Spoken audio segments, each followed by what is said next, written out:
Et c'est vrai qu'on en a beaucoup parlé de la santé mentale aussi pour les jeunes, avec parfois des listes d'attente aussi très importantes pour entrer en institution notamment. Et puis on va continuer à en parler de la santé mentale et la santé mentale des jeunes avec un documentaire avec des témoignages qui sont très forts. Ça s'appelle Tout va s'arranger ou pas. Et en tout cas, ça traite de l'état mental des adolescents et des jeunes adultes après 2 ans de pandémie. Et c'est une réalisation de Pierre Sconbrot qui nous a rejoint dans ce studio. Bonjour. Bonjour. Alors, pendant 6 mois, vous êtes allé à la rencontre de ces jeunes qui sont aujourd'hui quand même en grande détresse psychologique. Avant qu'on aille plus loin dans notre entretien, moi, je vous propose quand même d'écouter justement un des témoignages que vous avez recueillis. J'étais beaucoup plus souvent toute seule et je restais tout le temps avec moi-même à ruminer, à penser ça. Alors que ce que j'avais le plus besoin, c'était de sortir, d'essayer d'aller vers les gens et tout ça. C'est ce que j'avais le plus besoin. Le confinement a fait que ça a un peu empiré la situation. Donc j'ai été diagnostiquée avec une grosse dépression. Et après, avec un PTSD, avec un trouble anxieux et des troubles du comportement alimentaire. Donc c'est pour ça que j'étais tout le temps surveillée pour pas que je fasse de bêtises et qu'on arrive au drame. Je m'angoissais. Ouais. Déjà, il y avait les cours, parce que à l'école, j'y arrivais plus, je me concentrais plus, j'avais très peur de la foule, du bruit. Ici, il y a déjà, on mange déjà tous ensemble, on mange pas chacun dans sa chambre. On n'a pas nos téléphones tous les jours. Le téléphone, c'est un peu comme le confinement, c'est un piège. Oui. Quoi? Ouais. Quand on a nos téléphones, généralement, on s'isole. On va pas vers les autres, on reste collé à notre téléphone. Et c'est un peu triste, quoi.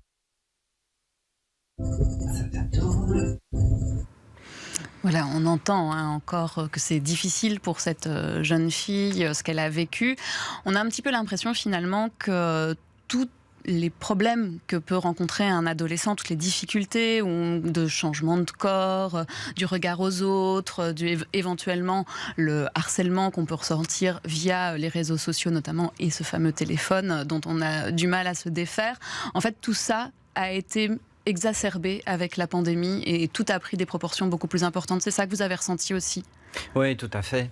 Et puis surtout, dans le cas de ce profil-là, celui de Céline, c'est le piège dont on parlait là tout de suite. En fait, dans un premier temps, certains ados très fragilisés étaient contents de pouvoir se retrouver dans leur chambre avec leur famille tout seul et toute seule, parce qu'en fait, quand on était victime d'un harcèlement, forcément tout s'est arrêté durant le confinement.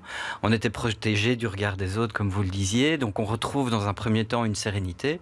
Et puis le piège, c'est qu'en fait, avec les mois qui se sont passés, c'est qu'on se rend compte qu'il y a un manque, qu'on est des animaux sociaux, même si on est fragile, même si on est victime de harcèlement.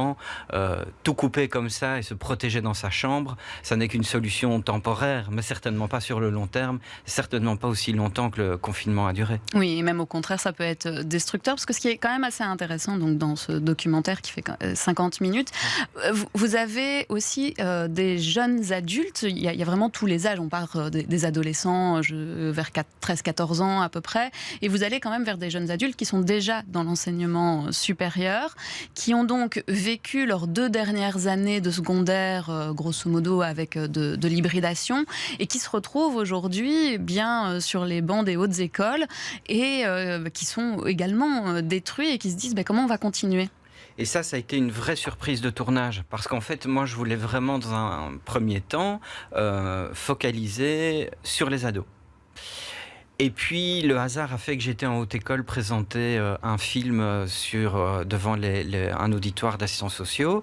Et à la fin de cette présentation, je présentais en fait ce nouveau projet.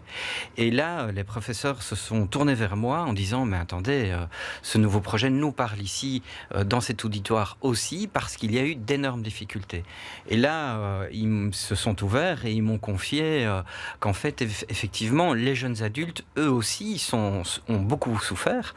Et c'est intéressant de noter qu'en fait, par exemple, les 5e et 6e rhétoriciens, à l'heure du confinement, à la sortie, sont passés dans les hautes écoles, mais en fait totalement perdus. Parce que pour bon nombre d'entre eux, ils ont été diplômés quasi sans examen, sans collectif, et donc gros problème d'orientation. Et des professeurs en haute école, en fait, se retrouvent devant un parterre d'étudiants qui sont en grosse souffrance, surtout en perte de sens, et ne savent pas quoi faire. Et donc là, par exemple, s'inscrivent en haute école et sciences sociales, mais sans vraiment beaucoup de conviction. Et donc ça crée vraiment des problèmes qu'on n'imagine pas, qu'on sous-estime largement. Oui, vous avez d'ailleurs le témoignage d'un étudiant qui est vraiment, qui se met à pleurer devant votre caméra quand il se souvient en fait du confinement. C'est comme si tout le monde était encore à fleur de peau. Ah ouais. Vraiment fort. Il y a le témoignage aussi d'une psychologue. C'est vraiment intéressant parce qu'elle est toute jeune diplômée et psychologue haute école, puisqu'elle a vraiment été dépêchée en urgence et son carnet d'entretien est évidemment plein et archi plein. Mais elle a surtout connu le confinement comme étudiante et donc elle a pu témoigner des deux en fait. Et effectivement, c'est ça qu'on retient, c'est que alors on sait bien que les adultes ont aussi été impactés, il n'y a pas de doute, mais globalement on est évidemment largement beaucoup plus armés qu'eux pour faire face et surtout se reconstruire une fois que la vie normale reprend, c'est pas le cas chez eux. C'est ça qui est très frappant, c'est que quand on est jeune, on a la vie devant soi, et là on a l'impression que pour tous vos témoins, il n'y a pas de futur. Oui, et cette parenthèse, je pense que le monde des adultes le sous-estime largement en fait. Cette vie adolescente qui a été mise en pause laisse des blessures qui sont vraiment encore vivantes aujourd'hui, encore béantes. C'est vraiment une plaie béante. On en parle à un moment donné dans l'entretien avec une jeune, parce qu'en fait, ce qui n'est pas vécu est perdu. Et ce qui n'est pas vécu dans le temps de l'adolescence est formateur. C'est ça qui nous construit. Moi, je me souviens quand j'étais adolescent, et vous aussi certainement, la vie avec les amis, c'est ça qui constitue la majorité de mes souvenirs. C'est pas l'école. C'est vraiment cette vie collective. Et eux, on ne pourra pas c'est fini, c'est passé. Ils ne pourront plus la revivre. Ils vont devoir vivre sans cette vie qui est pourtant fondatrice au temps de l'adolescence. Et ça, c'est un vrai souci. Et ils ont aussi un peu l'impression d'avoir été oubliés à certains moments. On se souvient, au début de la pandémie, bien tout le monde était confiné, vraiment avec un confinement strict à la maison. Et puis, au fur et à mesure, on a parlé il y a un de vos interlocuteurs qui en parle d'ailleurs. On a parlé aux restaurateurs, on a parlé aux esthéticiennes, on a parlé au commerce essentiel, mais on n'a pas parlé aux jeunes. Absolument, c'est Bernard Devos qui délégué général aux droits de l'enfant, qui exprime ça très très bien. Mais je pense que c'est aussi le drame que vit tout le secteur et qui fait que les travailleurs sociaux aussi actifs dans ce domaine-là souffrent terriblement parce qu'ils ont l'impression, eux aussi, de ne pas avoir été entendus. Et là, moi, je suis très inquiet. J'ai vu une différence entre le mois de février, mois du début de tournage, et le mois de juin. Au début, ils s'inquiétaient tous de l'état de saturation. Tous les services étaient saturés, ils couraient comme des poules sans tête à ne pas savoir faire face à la demande. Mais au mois de juin, il y avait un nouveau problème qui est apparu.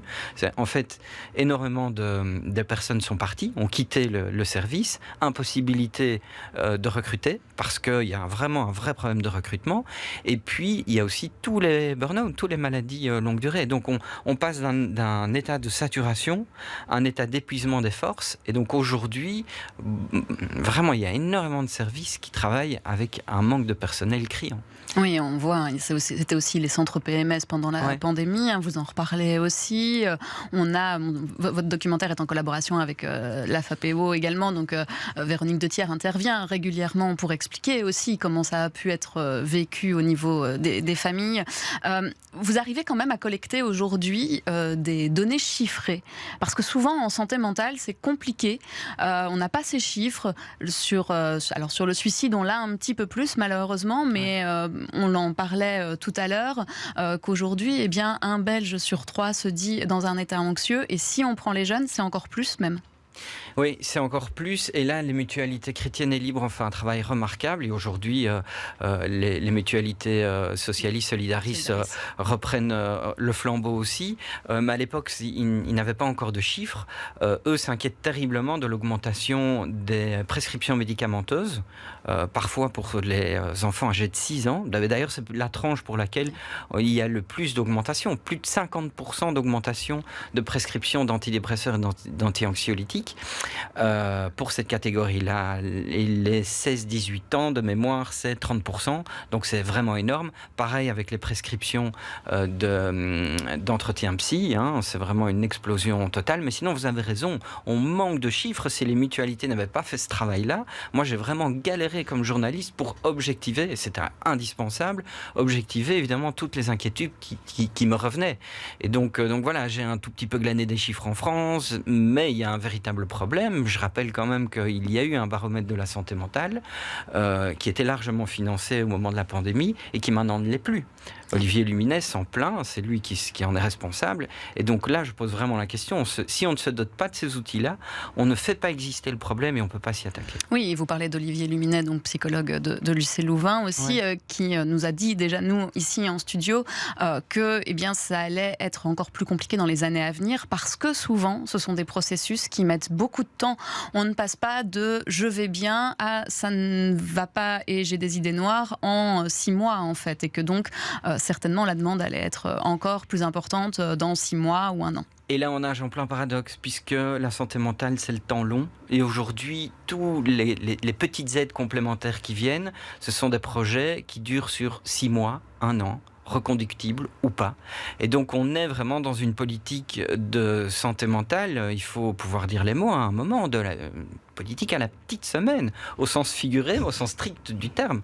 Alors, on peut dire au petit mois, si vous voulez, mais ça ne va évidemment pas. Non, il faut s'y attaquer beaucoup plus franchement, beaucoup plus frontalement et avec les moyens qui vont avec. Alors, votre documentaire, il est projeté en avant-première demain à 11h à l'espace d'Elvaux, enfin au centre culturel de la Vénerie d'Elvaux, donc à Watermal-Boisfort, suivi d'un débat. Ensuite, ça sera quoi l'avis de ce documentaire, si on ne peut pas avoir la chance parce qu'on travaille à 11h demain de venir le voir à l'espace d'Elvaux? Eh bien, je profite de cette invitation pour lancer un appel, puisque ce reportage a été produit par le Centre d'Action Laïque et on est vraiment financé dans le cadre de notre mission d'éducation permanente. Et donc, contactez-moi. Et contactez la FAPEO via Véronique Dethier. Googlez, vous trouverez ça facilement sur Internet. Ce reportage est mis à disposition parce que l'idée, c'est vraiment de susciter le débat, de libérer la parole. Je pense que c'est vraiment indispensable. Il y a énormément de malaise et il faut pouvoir en parler. Si cet outil, si ce documentaire peut servir pour un petit peu libérer la parole et puis alors ensuite débattre et essayer de trouver des solutions, c'est évidemment, pour moi, ce serait vraiment un pari gagné. Et donc voilà, n'hésitez pas, il est là, c'est libre de droit et c'est gratuit. Bon, on espère que ça sera pari gagnant. Et puis, si mes informations sont bonnes, il y a peut-être des chances qu'on le voit sur BX1 d'ici quelques temps. Ah, génial, il est à voilà. Merci beaucoup, Pierre Skonbrod, d'être venu pour nous parler de votre documentaire. Tout va s'arranger ou pas. Et il y a quand même une petite note d'espoir à la fin du documentaire. Ouais. Merci beaucoup. Merci.